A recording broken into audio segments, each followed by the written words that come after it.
Hello, Ryan here, and welcome to Star Citizen Sunday. This is a weekly show which covers all of the news from the week just past. Be sure to subscribe if you like what you see, and let's get on with it. This week, we have the dates for Invictus Fleet Week 2952. We check out some of the amazing work being done by the tools team to help speed up Star Citizen's development, plus members of the graphics and engine teams answer our questions about all the work that they have been getting on with. So on this week's Inside Star Citizen, we took a peek at the teams responsible for developing tools for the Star Citizen development, helping the many development teams to work faster and free up their ability to do their job. The team we met was the Montreal tools team, who have been working on the Mighty Bridge tool, of which we have read about quite a bit in the monthly reports for a while now. So CIG know they need to automize a lot of the work to create Star Citizen. Due to its scale, building everything by hand is clearly not an option, so many of the tools help to speed up the development process, but equally maintain that level of quality Star Citizen is known for. One tool called the Mighty Bridge tool, which is a plugin for the game editor that links the game editor to pretty much any of the software that they want. So ClothTech, the cable tool simulation, procedural tools, or Houdini, which provides a two-way communication to Houdini, ensuring that the developers have everything they need to do what they need to do. This tool is important as many of the other tools contain a lot of detail and knowledge, like this Houdini procedural layout tool, and this provides all that information to the designer at the time they're using it. For the future, Mighty Bridge will allow the teams to connect new technology to it, like Blender, 3ds Max, Maya, or even Substance Designer. So it's a really versatile tool that just kind of empowers the developer to do what they need to do with everything on hand without having to open and launch and close and so forth, all these different software items. It also makes it likely more easier to use as well. The next tool that they wanted to speak about is called the Cloud Test Launcher, which allows CIG to test the game and infrastructure at the scales needed, which leaves the developers free to do their work. So instead of having to ask a bunch of devs to jump in game at once to test out certain elements of the game, this Cloud Test Launcher now allows CIG to generate machines on the fly, launch multiple clients on these machines, and then simulate actual traffic in game by launching a Star Citizen client, connecting to it, and then creating very realistic testing scenarios, pretty much replicating what players will do. So a big way to test the game with a heavy load, revealing issues that might need fixing without having to rely on real people to connect together. So freeing up those developers to continue working on their jobs.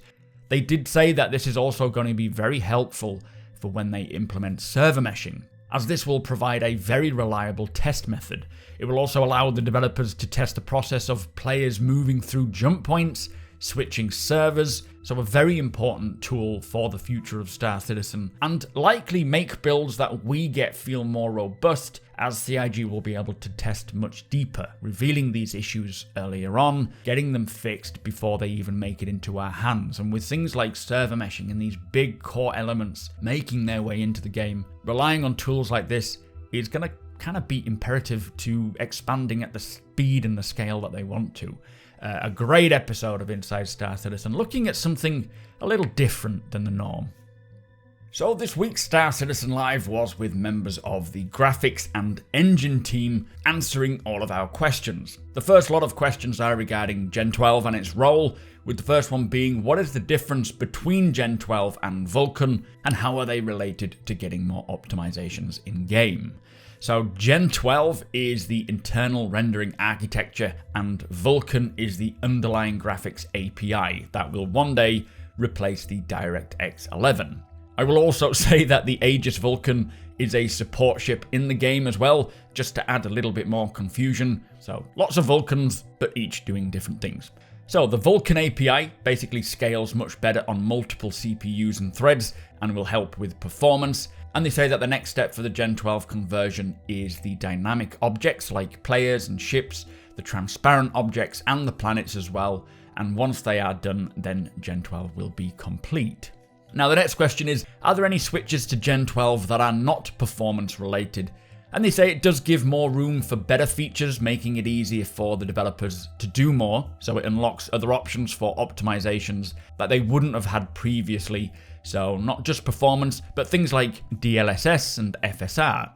Also, they say completing Gen 12 is just the first step to a series of optimizations they are already planning on. So lots more to come, but it is the first step to getting to that point.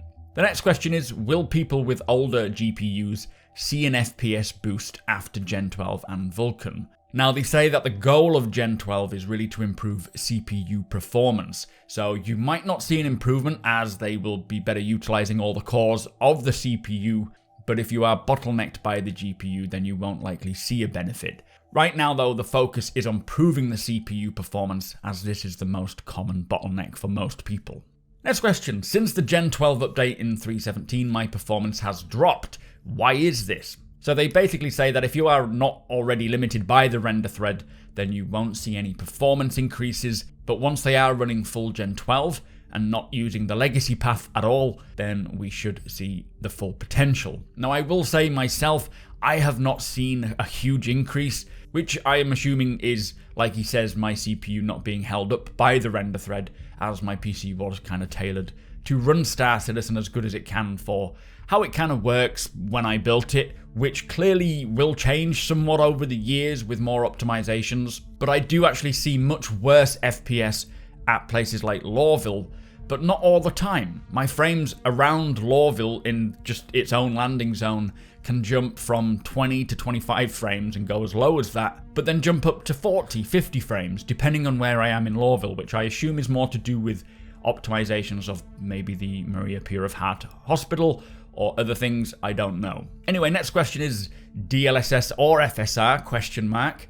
Upscaling, they say, is a very common feature these days, and in terms of implementation, they need to finish Gen 12 first. But both DLSS and FSR are on the top of the to-do list. They can't promise one over the other or whether they will create their own as a hybrid, but they will most likely support both. Next question is, how is HDR support coming along? And right now they say the dev who would be working on this is working on other higher priority work at this time. There are 3 tasks remaining to make it fully finished, being color processing, game post effects, and then having a way for the players to choose their own HDR settings, so kind of exposing the options for us. Next question is night vision, which often comes up, but when they work on night vision, firstly they will need the design teams to decide whether 900 years of development has changed how it works, but if they were to do night vision in the traditional sense, they would want to do it properly and not fake it. So instead of just putting a filter over the top, they would look into emulating spectral rendering, so identifying what materials reflect IR light. So they need picking out, otherwise it wouldn't look right.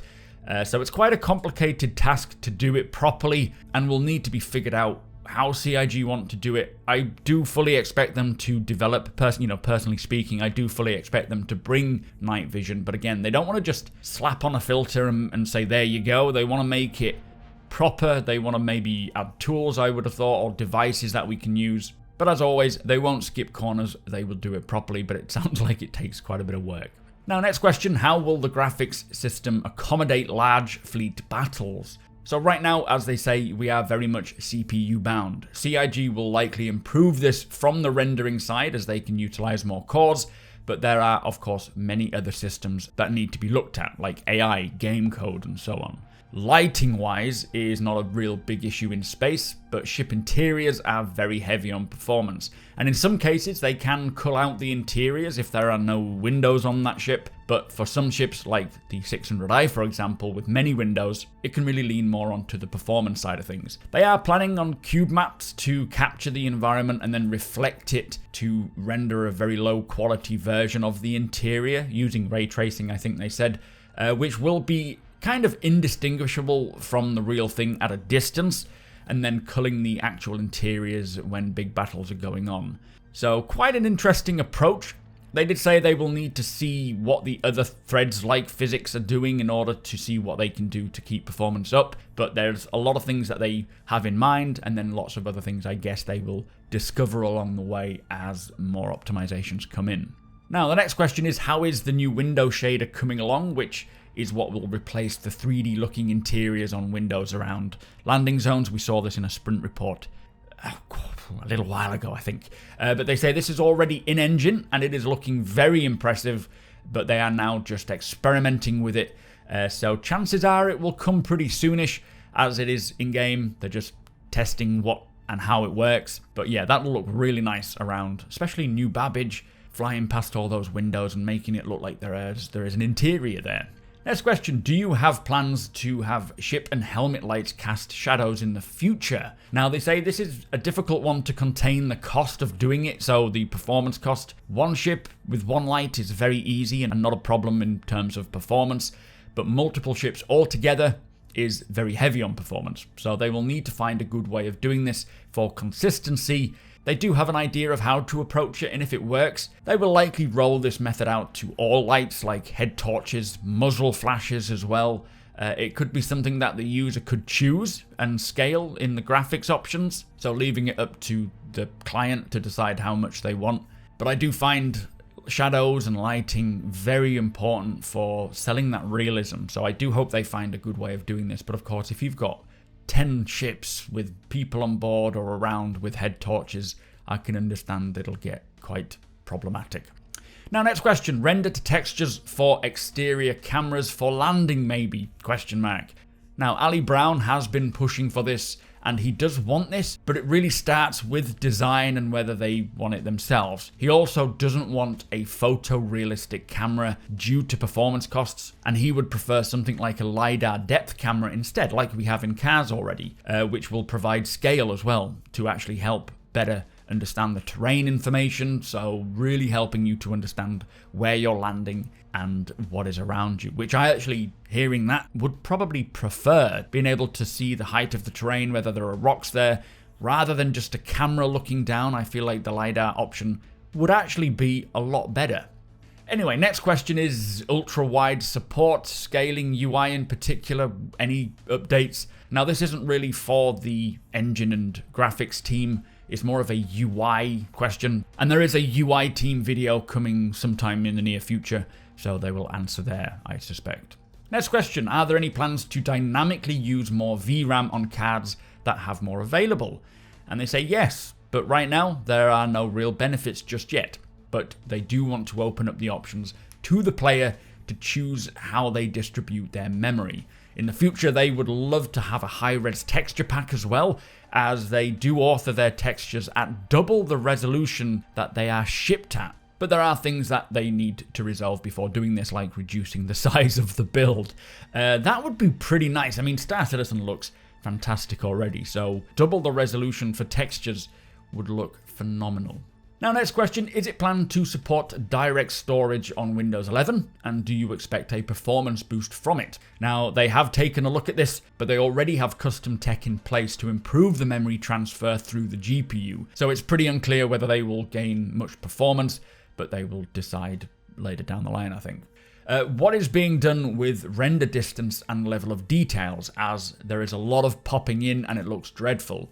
Now, they say this is mostly decided by art, but measured based on performance. Gen 12 and Vulcan should allow it to be scaled up, but they're not really sure what is officially planned here.